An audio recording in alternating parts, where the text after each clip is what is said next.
తాకట్లో ఉన్న మీ బంగారాన్ని విడిపించి ఆ రోజు ఆన్లైన్ రేటుకి కొంటాం. Sharma gold company. నమస్కారం, సుమన్ టీవీకి స్వాగతం. 2025 ఆంగ్ల నూతన సంవత్సరం ద్వాదశ రాశుల వారికి నవగ్రహాల సంచారం ఆధారంగా ఎటువంటి ఫలితాలు ఉంటాయి, ఎటువంటి పరిహారాలని పాటించుకోవాలి, ఈ విషయాన్ని తెలియజేసేందుకు మనతో పాటు ఉన్నారు ప్రముఖ జ్యోతిష రత్న, జ్యోతిష చక్ర వైభవ నిపుణ డాక్టర్ రాళ్లపల్లి రవికుమార్ గారు మనతో పాటు ఉన్నారు. గురువుగారిని అడిగి తెలుసుకుందాం. నమస్కారం గురుగారు. నమస్కారం గురుగారు, మొదటిగా ద్వాదశ రాశుల వారి గురించి తెలుసుకునే ముందు ఈ నవగ్రహాల్లో ముఖ్యమైనటువంటి గ్రహాలు ఏవైతే ఉన్నాయో వాటి సంచారం ఎలా ఉంది, ఎటువంటి ఫలితాలను అందిస్తుంది? సుమన్ టీవీ ప్రేక్షకులకి ఆంగ్ల నూతన సంవత్సర శుభాకాంక్షలు. శరదిందు సమాకారే పరబ్రహ్మ స్వరూపిణి వాసరాపీఠ నిలయే సరస్వతి నమోస్తుతే. ఇది మనం న్యూ ఇయర్ గురించే చెప్పుకుంటాం. న్యూ ఇయర్ అంటే మనకి జనవరి 1, 2025 నుంచి డిసెంబర్ దాకా అనుకోండి. సో ఇదేం ఉగాది ఫలితాలు కాదండి. సో ప్రేక్షకులు మీరు కూడా తెలుసుకోండి, ఎందుకంటే మనకి ఉగాది వచ్చేది ఇంకా చాలా టైం ఉంది, మనకి ఏప్రిల్ నుంచి అనుకోండి. సో ఉగాది ఫలితాలు మళ్ళీ మనం చెప్పుకుందాం. ఇందాక చాలామంది ప్రేక్షకుల కోరికపై న్యూ ఇయర్గా ఎలా ఉంటుంది ఈ ఏడాది అంతా అనేది చెప్పుకుందాం. మనకి మెయిన్ 4 గ్రహాలండి. ఒకటి గురువు, ఒకటి శని, ఒకటి రాహు, ఒకటి కేతు. మిగతా 5 కూడా గ్రహాలే. చంద్రుడు అనుకోండి ప్రతిరోజు ఒక నక్షత్రం నుంచి ఇంకో నక్షత్రం మారిపోతాడు. సో ప్రతిరోజు మనం చెప్పుకోలేం జాతకం అనేది. సో ఒక రోజు ప్రతిరోజు నడుస్తున్నందుకు ఈ చంద్రుడు మనం ప్రతిరోజు ఒక పాయింట్ ఏం చెప్పలేం, కొత్తగా పాయింట్ వెంటనే ఇప్పుడు జాబ్ వస్తుంది, వెంటనే పెళ్ళి అవుతుంది, సంతానం కలుగుతుంది, ఇవన్నీ ఒక రోజు జరిగేవి కాదు. సో అలాగే మనం బుధుడు తీసుకున్న 20 రోజులకి ఒక రాశి నుంచి ఒక రాశి మారుతాడు. అలాగే శుక్రుడు తీసుకుంటే 20 రోజుల నుంచి ఇంకో రాశిలోకి మారుతాడు. కుజుడు తీసుకుంటే 45 రోజులు. అలాగే మనం ముఖ్యంగా శుక్రుడు తీసుకుంటే 20 రోజులు. సో రవి ఒక్కటి నెల రోజులు, కుజుడు 45 రోజులు. ఇవన్నిటితోటి మనం ప్రతి ఏడాదిలో కూడా వచ్చే మేజర్ మార్పులు చెప్పడం చాలా తక్కువ, కష్టం అనమాట. కష్టం ఇన్ ద సెన్స్ అక్యురేట్గా ఏముండదు. ఈ జస్ట్ 20 రోజులు నెలలకి మార్పు మళ్ళీ వెంటనే ఇది జరుగుతుంది, ఇది ఖచ్చితంగా జరుగుతుంది చెప్పడం కన్నా మెయిన్గా మటుకు గురువు, శని, రాహు, కేతు. గురువు సంవత్సర కాలంలో ఒక రాశి నుంచి ఇంకో రాశి మారుతాడు. శని 2.5 సంవత్సరాలకి ఒక రాశి నుంచి ఇంకో రాశిలోకి మారుతారు. రాహుకేతులు ఇద్దరు కూడా ఛాయాగ్రహాలు, ఎప్పుడూ ఆపోజిటే ఉంటారు కాబట్టి వాళ్ళిద్దరు కూడా ఒక రాశి నుంచి ఇంకో రాశి మారడానికి ఏడార్థం పడుతుంది అన్నమాట. వీటిని ఆధారం చేసుకుని చెప్పాలన్నమాట ముఖ్యంగా ఏ విషయం జరిగినా కూడా. కాబట్టి ముఖ్యంగా గురువు వచ్చేసి మనకి 15 మే 2025 నుంచి మనకి ముఖ్యంగా మిథున రాశిలోకి ప్రవేశిస్తున్నాడు. అలాగే శని 30 మార్చ్ 2025 నుంచి మీన రాశిలోకి ప్రవేశిస్తున్నాడు. ఇక రాహుకేతు ఇద్దరు కూడా సేమ్ డేట్ 18 మే 2025 నుంచి మనకి రాహు కుంభరాశిలోకి వస్తాడు. అలాగే కేతు సేమ్ 18 మే 2025 నుంచి సింహరాశిలోకి కేతు వస్తాడు. ముఖ్యంగా మొన్న కూడా చెప్పుకున్నాం మనం, అక్టోబర్ 20 తారీఖు నుంచి కుజుడు నీచలో ఉన్నాడండి. సో ఈ కుజుడు నీచత్వం 21 జనవరి 2025 వరకు ఉంది. అంటే ఈ జనవరి 2025 21 తారీఖు దాకా ఉంది. మళ్ళీ ఇంకొకసారి 3 ఏప్రిల్ 2025 నుంచి 5 జూన్ 2025 వరకు కుజుడు నీచలో ఉంటాడు. సాధారణంగా ఈ కుజుడు మెయిన్గా న్యాచురల్ కెలామిటీస్ కారకుడు, అంటే ఎర్త్క్వేక్. లాస్ట్ టైం మనం ఎందుకో చెప్పుకోలేకపోయాం, ఈ న్యాచురల్ కెలామిటీస్ అనే వర్డ్ వాడడం కానీ చెప్పుకోలేకపోయాం. సో ఎర్త్క్వేక్ కానివ్వండి, మేజర్గా తుఫాన్లు కానివ్వండి, పంచభూతాలు ఏవైతే సృష్టిస్తాయో నీరు ద్వారా కానివ్వండి, భూమి ద్వారా కానివ్వండి, లేకపోతే ఫైర్ అగ్ని ద్వారా కానివ్వండి, సో ఇలాంటి ఈ పంచభూతాలు సాక్షిగా ఏదైనా ప్రళయం సంభవించేందుకు అవకాశం ఉన్నాయి. ఇది కాకుండా కుజుడు మెయిన్గా కారకుడు ఎలక్ట్రికల్ అనుకున్నాం, ఫైర్ ఏదైనా అంటుకోవడం కానీ, సెక్యూరిటీ కూడా కుజుడే అండి. అలాగే సెక్యూరిటీ ల్యాబ్స్ అవ్వడం కానీ, షార్ట్ సర్క్యూట్ అవ్వడం కానివ్వండి, మెయిన్గా వెహికల్ యాక్సిడెంట్స్, అలాగే ఫ్యాక్టరీలో పనిచేసే వాళ్ళు వర్కర్స్ ఉంటారు, ఇండస్ట్రీలో పనిచేసే వర్కర్స్ ఉంటారు, అక్కడైనా పేరడం కానీ లేదంటే అంటుపోవడం కానీ. ఇదే కాకుండా ఈ ఎన్కౌంటర్స్ ఇవన్నీ కూడా జరుగుతుంటాయి.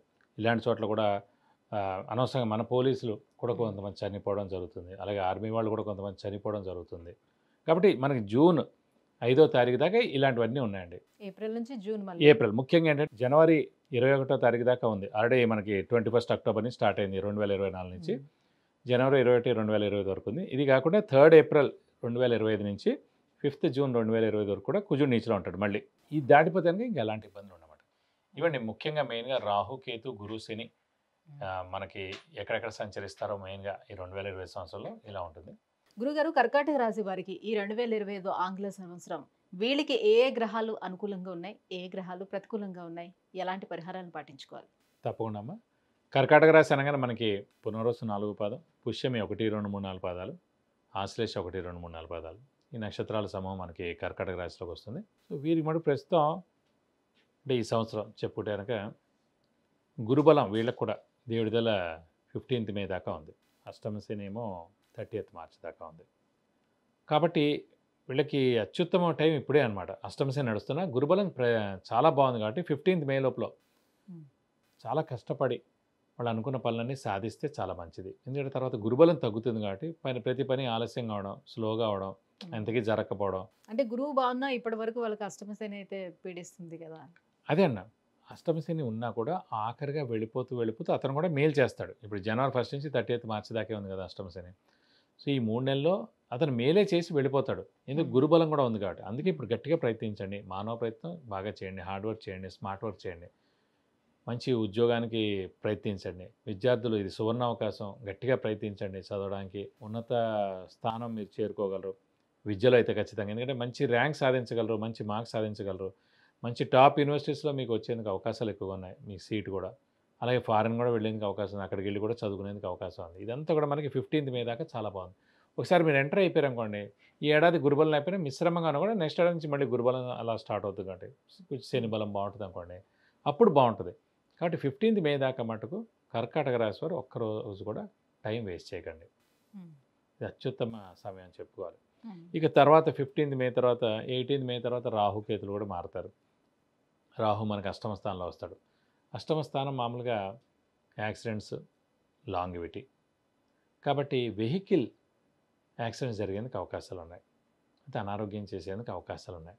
కొంచెం వెహికల్ డ్రైవింగ్ జాగ్రత్తగా చేయండి. అదొక్కటి మనకి మెయిన్. ఎందుకంటే ఒక ఏనార్థం పీరియడ్ 18th మే 2025 నుంచి 1.5 year పీరియడ్. ఇంకా నవంబర్ 2027 వరకు అష్టమంలో రాహు ఉంటాడు. కుజుడు కూడా కర్కాటకంలోనే కుజుడు మాలుగా నీచలో ఉన్నాడు. ఇది కాకుండా కర్కాటక రాశికి యోగకారకుడు కుజుడయ్యాడు కాబట్టి ప్రస్తుతం 5/6/2025 వరకు కూడా నీచలో ఉంటాడు మనకి ఏప్రిల్ 3వ తారీఖు నుంచి. కాబట్టి కొంచెం వెహికల్ డ్రైవింగ్ జాగ్రత్తగా చేయడం, కొంచెం హెల్త్ వైజ్ జాగ్రత్తగా చూడడం, ఇలాంటివి చూసుకోవాలి. ఎందుకంటే ఈ అష్టమంలో రాహు కూడా మనకి ఏనార్థం ఉంటాడు. సో దాని ఇంపాక్ట్ కూడా ఉంటుంది. కాబట్టి కొంచెం జాగ్రత్తగా ఉండడం ఉత్తమం. కాబట్టి మే లోపల మటుకు మీరు అనుకున్న పనులన్నీ కూడా తప్పకుండా నెరవేర్చుకోండి, సాధించండి, ఒక ప్రణాళిక పెట్టుకోండి. ఇంకా మనకి ఒక 5 months టైం ఉంది. సో అయితే ఆరోగ్యపరంగా ఎలా ఉండబోతుంది ఈ 2025 సంవత్సరం? ఆరోగ్యపరంగా కొంచెం మిశ్రమంగా ఉంటుందని చెప్పుకోవాలి. ఎందుకంటే ముఖ్యంగా ద్వితీయ స్థానంలో కేతు ఉండడం, అష్టమ స్థానంలో రాహు ఉండడం, అలాగే ప్రస్తుతం ఈ అష్టమ శని కూడా మనకి ఈ 30th మార్చ్ దాకా ఉంది కాబట్టి కొంచెం ఆరోగ్య విషయం మటుకు మిశ్రమంగా ఉంటుందని చెప్పుకోవాలి. ఇంట్లో చిన్నపిల్లలు కానివ్వండి, పెద్దవాళ్ళు కానివ్వండి, అలాగే మీ ఆరోగ్యం అయినా కూడా కొంచెం జాగ్రత్తగా చూసుకుంటే మంచిది. చిన్న చిన్న అనారోగ్యాలు ఉంటాయి, పెద్దవి మేజరు సర్జరీలు ఇలాంటివి ఇవ్వండి. పెద్ద అనారోగ్యాలు అయితే ఉండవు, చిన్న అనారోగ్యాలే ఉంటాయి. కాబట్టి కొంచెం జాగ్రత్తగా ఉంటే సరిపోతుంది. కొత్తగా వ్యాపారాలు స్టార్ట్ చేయాలనుకునే వాళ్ళకి, కొత్తగా వ్యాపారం స్టార్ట్ చేసే వాళ్ళకి మటుకు కొంచెం మిశ్రమంగా ఉందండి. ఏదైనా సరే మీరు 15th మే లోపల కొత్త వ్యాపారం స్టార్ట్ చేయండి. ఎక్స్పాన్షన్కి వెళ్ళినా గురుబలం పరిపూర్ణంగా ఉన్నప్పుడు, గురువు తోడైనప్పుడు అది సరైందో కాదో చూసి మనం ముందుకెళ్తే కనుక ఖచ్చితంగా ఆ పని జరుగుతుంది. 15th మే తర్వాత మనకి వ్యయ స్థానంలో గురువు వచ్చేస్తాడు, గురుబలం తక్కువగా ఉంటుంది కాబట్టి ఏ పని చేసినా కూడా నష్టం చేకూరేందుకు అవకాశాలు ఉన్నాయి. కాబట్టి ఫస్ట్ చేసే పని ముహూర్తం అంటారు అందు గురించి. సో ముహూర్తం అనేది మనకి గురువు బలం చాలా ఉన్నప్పుడు 15th మే లోపల చేసుకోండి. ఫారెన్కి వెళ్ళాలి అని అనుకునే వాళ్ళకి, ఫారెన్ వెళ్ళే ఇది సరైన సమయం. ఫారెన్ వెళ్ళే వాళ్ళకి, అలాగే విద్యార్థులు ఉన్నత చదువు కోసం ఫారెన్ వెళ్ళినా కూడా, ఉద్యోగస్తులు ఫారెన్ వెళ్ళినా కూడా ఖచ్చితంగా సరైన సమయం, ఏడాది ఖచ్చితంగా వెళ్తారు. అంటే గురుబలం తగ్గుతుందని అంటున్నారు కాబట్టి అసలు పూర్తిగా ఉండదు అని అంటారా? 50% అండి. అసలు గురు బలం అనేది తగ్గడం అంటూ ఏముండదు. ఒక దైవత్వం అనేది ఉందనుకోండి, అతను బలం తగ్గడం ఉండదు. మన రాశుల నుంచి మనం పెంచుకోవడం ద్వారా ఒక 20% 30% బలం తగ్గుతుందని అనుకోవాలి తప్ప మొత్తానికి 0 అనేది ఉండదు. 2nd house ఉందనుకోండి చాలా బాగున్నట్టు, 5th house చాలా బాగున్నట్టు, 7th house చాలా బాగున్నట్టు, 9th చాలా బాగున్నట్టు, 11th చాలా బాగున్నట్టు, మిగతా అన్ని కూడా 10, 20, 30, 30% ఉంటుంది అన్నమాట. అది ఇంకా ఎలాంటి పరిహారాలను పాటించుకోవాలి వీళ్ళు మరి ఖచ్చితంగా? అంటే ప్రస్తుతం గురుబలం తక్కువగా ఉంటుంది, ఇలాగే రాహు కూడా వీక్గా ఉంటాడు కాబట్టి వీళ్ళు కూడా ప్రతి గురువారం ఉపవాసం ఉండడం, దత్తాత్రేయ స్వామిని ప్రతిరోజు అష్టోత్తరం చేసుకోవడం, అలాగే దీనికి రాహు కూడా ఉన్నాడు కాబట్టి అమ్మవారి అష్టోత్తరం రోజు దేవి ఖడ్గమాల అని ఉంటుందండి. ఆ ఖడ్గమాల అనేది ప్రతిరోజు చదువుకుంటే చాలా మంచిది. అలాగే సుబ్రహ్మణ్య స్వామి అష్టోత్తరం రోజు చదువుకుంటే చాలా మంచిది. వీలైతే కనుక రాహుకి 18,000 సార్లు జపం చేయించి మినపప్పు కేజీంపావు దానం ఇస్తే కనుక దోషం మొత్తం తొలగిపోతుంది. సో ఖచ్చితంగా కర్కాటక రాశి వారు రాహుకి జపం చేయించి దానం ఇస్తే చాలా మంచిది.